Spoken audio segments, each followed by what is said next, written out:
Tupac was a shining example of everything that Diddy wanted to be, and he was that naturally. He was charismatic, he was sought after, desired, he was very well liked and a naturally likable person. He was charming, he actually had intrinsic talent, he was a star. He was what Diddy tried to force his way into becoming. Diddy, through force, through manipulation, through fear-mongering, tried to become loved and adored and liked, but all he could manage is like a twisted clone of that he was able to garner through fear. But back to my original point, he thought he triumphed over Tupac by when actually what he did was make Tupac immortal. And by Diddy continuing to live and earn more wealth and, in his mind, earn more adoration, he thought he triumphed. He thought, hold onto your pearls and cancel your weekend plans, because the rap industry's most notorious cold case just got a plot twist so wild it makes the Kardashians look like a harmless PBS documentary. We are talking about Tupac Shakur, the ultimate icon, and a 30-year-old murder mystery that the internet is currently tearing apart at the absolute seams. New evidence has allegedly dropped, dragging Sean Diddy Combs, Suge Knight, and a confessed hitman into a courtroom drama that feels like a Marvel villain origin story gone horribly, tragically wrong. For decades, we were fed the same sanitized, corporate-approved narrative, but these newly unearthed files are screaming a completely different, chaotic, and undeniable truth.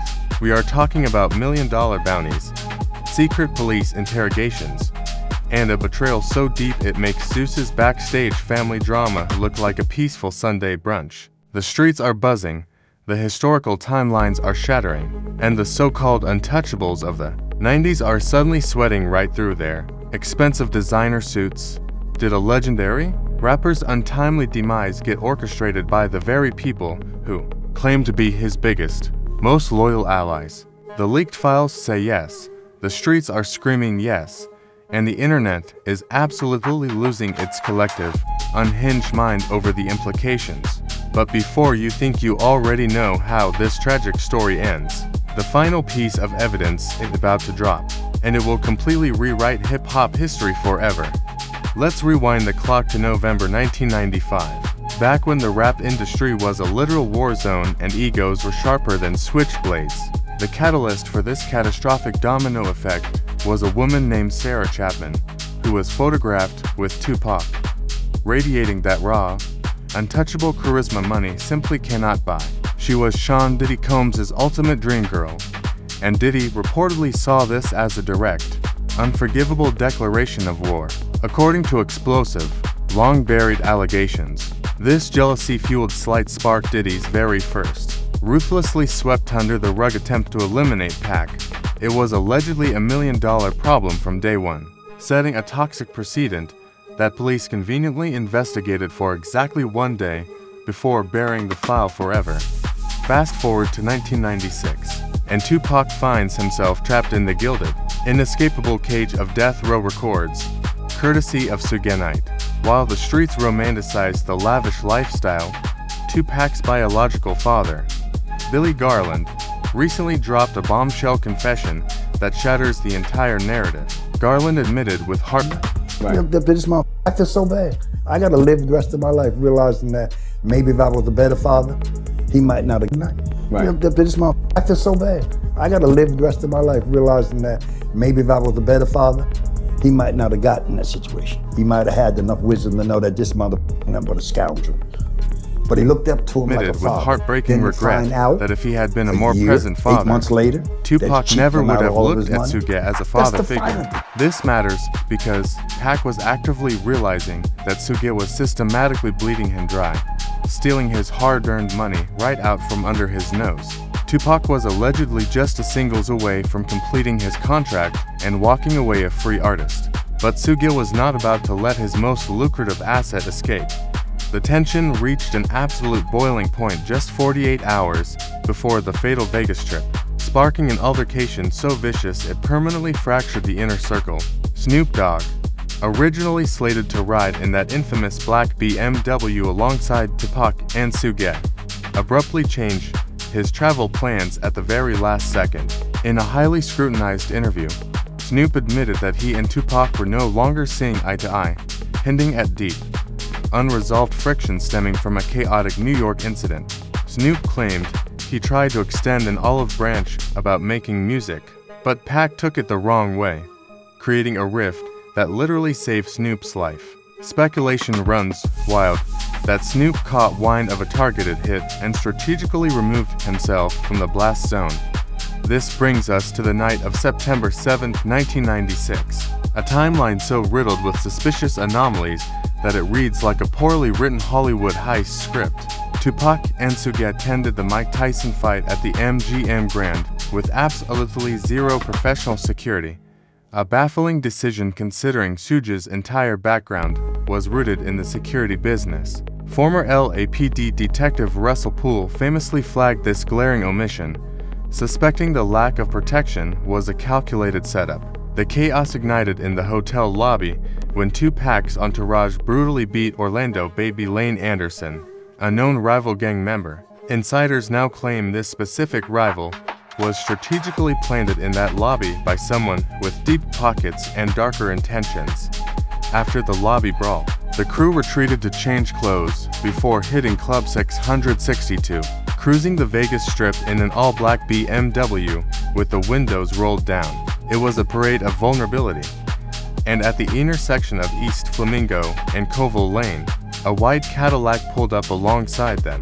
Dwayne Keefe D. Davis, now officially charged with murder after 30 years of walking free, later confessed to the chilling details of that exact moment. He claimed that as they pulled up, Tupac was the first one to reach for a firearm, triggering a frantic, split-second reaction from the back seat. Keefe D's narrative paints a picture of a chaotic shootout, but investigators are peeling back layers to reveal a premeditated orchestration. The sheer audacity of these unfolding events has finally pushed the Shocker family over the edge, resulting in a massive, headline-dominating wrongful death lawsuit against Keefe D. The legal complaint explicitly states that while some conspirators have conveniently passed away, living individuals have evaded accountability for 3 entire decades. This lawsuit is a calculated, aggressive move to force the courts to unseal the hidden connections between the rap industry's most powerful moguls. The foundation of chaos is officially laid, the legal machinery is grinding into motion, and the carefully constructed alibis of the 90s are beginning to crack. Under the blinding spotlight of modern forensic scrutiny, the internet completely short-circuited the second Keefe D. sat down for that explosive interview, treating the confession like the ultimate season finale of a reality show nobody asked for, but everyone is aggressively binge-watching. Hip-hop Twitter transformed into a chaotic digital courtroom, with fans dissecting every single micro-expression like they were elite forensic analysts on a high-budget true crime documentary. The sheer audacity of a confessed hitman casually dropping million-dollar bounty allegations had viewers screaming at their screens, convinced they were watching a live WWE pay-per-view where the script was completely thrown out the window. This wasn't just gossip anymore. It was a full-blown cultural meltdown that made the most dramatic Kardashian family reunions look like a peaceful, boring game of chess. TikTok detectives immediately went into overdrive, stitching the footage with red circles while spawning a million different memes comparing Diddy's alleged mastermind persona to a Marvel villain who desperately wanted the protagonist's superpowers. The comment sections became a war zone of conflicting theories, with one side claiming the feds finally caught the biggest fish, while the other argued Keefe D. was just spinning a cinematic fairy tale to sell more books. Every time a new clip dropped, the algorithm fed the frenzy, creating an echo chamber of outrage where everyone was absolutely certain they had cracked a 30-year-old cold case. It was pure, unfiltered internet chaos, proving that when you mix unsolved murder mysteries with celebrity egos, the digital world loses its collective mind in real time. Meanwhile, Diddy's camp was scrambling to do damage control, issuing denials that felt as rehearsed and hollow as a scripted apology video from a disgraced influencer caught in a massive scandal. The narrative that he allegedly wanted Tupac gone out of pure jealousy over Sarah Chapman had the internet drawing wild parallels to ancient Greek mythology. specifically comparing the situation to Zeus's toxic, backstage family dramas where gods literally destroyed mortals over petty romantic rivalries. Fans were ruthlessly mocking the idea that a billionaire mogul would risk his entire empire over a decades-old love triangle. Yet the sheer volume of the allegations kept the trending topics locked in a chokehold. The contradiction between Diddy's polished public image and these gritty, street-level murder claims created a cognitive dissonance that had everyone completely hooked. Sugenite's side of the story was equally messy, with his prison interviews resurfacing to fuel the fire, painting a picture of a ruthless executive who allegedly viewed his artists as nothing more than disposable financial assets. The revelation that Tupac was supposedly being bled dry by his own label head had hip-hop heads feeling a mix of profound betrayal and cynical validation. Knowing the industry has always been built on exploitation, comparisons to the Kardashian empire's ruthless business tactics started flying around, with critics pointing out that the music business has always been a glamorous facade for backstabbing and financial vampirism. The internet couldn't decide if Suge was a misunderstood masterminder, the ultimate corporate villain, but the financial motive added a layer of cold, calculated greed. The dust is still settling from this absolute nuclear bomb of a revelation, and the reputational damage is already catastrophic for everyone involved in this sordid mess. Diddy's carefully curated mogul persona is currently crumbling faster than a cheap reality show set, with sponsors and collaborators quietly distancing themselves from the toxic, unforgivable fallout. Meanwhile, Sugenite is watching his legacy get dragged through the digital mud from behind bars, realizing his iron-fisted empire was built on a foundation of literal blood money. The shifting alliances in the rap industry are happening in real time, with former friends suddenly deleting old photos and pretending they never knew these men existed. For the fans, the emotional whiplash is genuinely heartbreaking, transforming a legacy of poetic genius into a grim, inescapable cautionary tale about ruthless corporate exploitation. People are struggling to reconcile the immortal, invincible god of hip-hop with the tragic reality of a young man who was allegedly manipulated into a fatal, inescapable corner. The public confusion is deafening, as everyone tries to figure out if they should mourn the artist or rage against the ruthless machine that consumed him for profit. It is a devastating pill to swallow, proving that the glittering facade of the music industry often hides the darkest, most unforgivable betrayals imaginable. This massive wrongful death lawsuit filed by the Shocker family is the ultimate power move, completely shattering the old code of silence that protected these industry titans for decades. By dragging Keefe D into civil court, Morris Shocker is forcing the legal system to drag every dirty secret out of the shadows and into the blinding light of day. The consequences of this legal warfare going to be financially ruinous, potentially bankrupting the estates of those who thought they were untouchable by the justice system. It is a brilliant, aggressive strategy that proves the family is no longer willing to let the architects of this tragedy sleep peacefully. Looking ahead, the future impact of these unsealed files will permanently alter how we consume hip-hop history and view the flawed artists we put on pedestals. The revelation that Tupac was essentially method acting his way through a gangster narrative he wasn't built for strips away the myth and leaves behind a tragic, vulnerable human being. This paradigm shift will force a massive industry reckoning, making executives think twice before feeding young, talented artists a fabricated, dangerous persona just to sell more records. The cultural hangover from this scandal is going to last for generations, permanently staining the golden era of 90s rap with undeniable truth.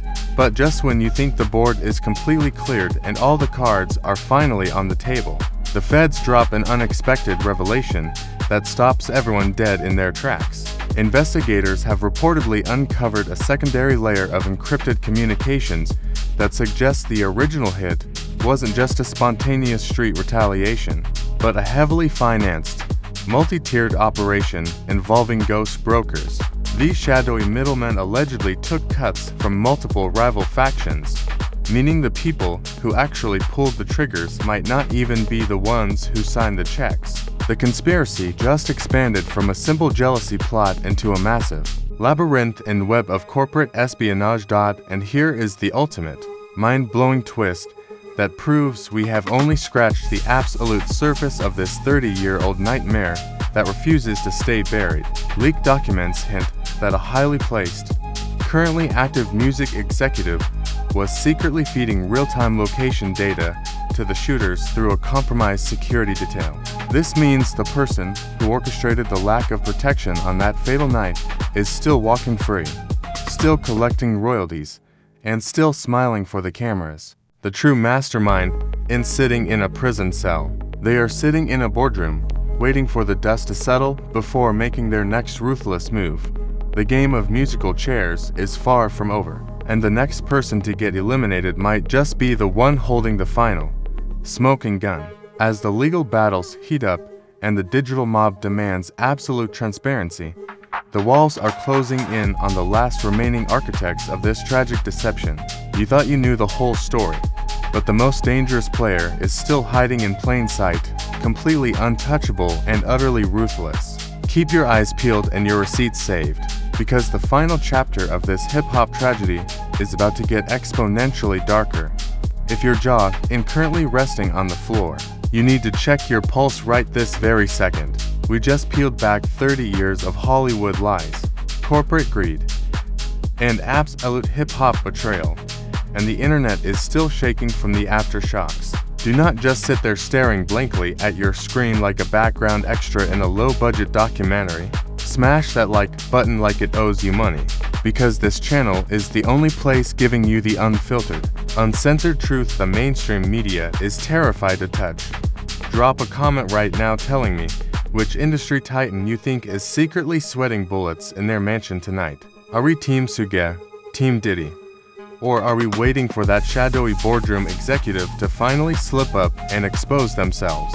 Hit that subscribe button and ring the notification bell like your life depends on it, because the next expose is going to make this look like a harmless game of checkers. Stay vigilant, stay skeptical, and never forget who is holding the microphone.